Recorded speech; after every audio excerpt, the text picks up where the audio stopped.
টেস্টে পন্থের প্রত্যাবর্তনে প্রতিপক্ষ হতে পারে ধ্রুব। দলীপ ট্রফিতে কঠিন পরীক্ষা দুই উইকেট রক্ষকের।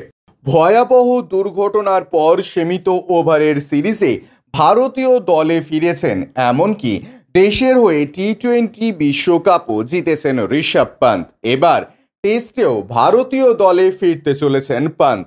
আগামী 19শে সেপ্টেম্বর থেকে শুরু হচ্ছে ভারত বাংলাদেশ টেস্ট সিরিজ। এই সিরিজে লাল বলের ক্রিকেটে কে উইকেট রক্ষকের ভূমিকা পালন করবেন তা নিয়ে শুরু হয়েছে জল্পনা। 1.5 বছরের বেশি সময় পর ঋষভের টেস্টে প্রত্যাবর্তন করবেন নাকি বাড়বে অপেক্ষা। অনেকটা সময় ধরেই ঋষভ পান্ত লাল বলের ক্রিকেট খেলেননি।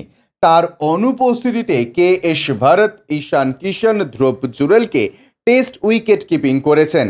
অভিষেক টেস্ট সিরিজে উইকেটের পেছনে ভালো ছন্দে ছিলেন ধ্রুব।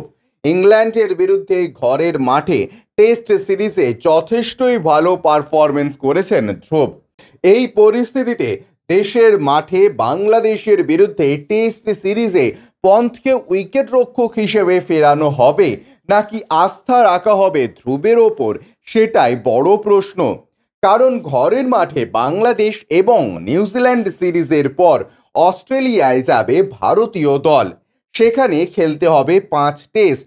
শেষবার অস্ট্রেলিয়া সফরে যে পারফরমেন্স করেছিলেন পান্ত, তারপর তাকে না নিয়ে যাওয়াটা ঝুঁকি হয়ে যাবে।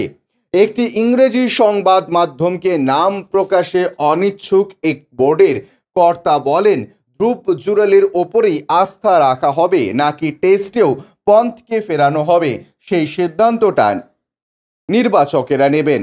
বিষয়টি অনেকটাই নিশ্চিতভাবে নির্ভর করবে দলীপ ট্রফির পারফরমেন্সের ওপর।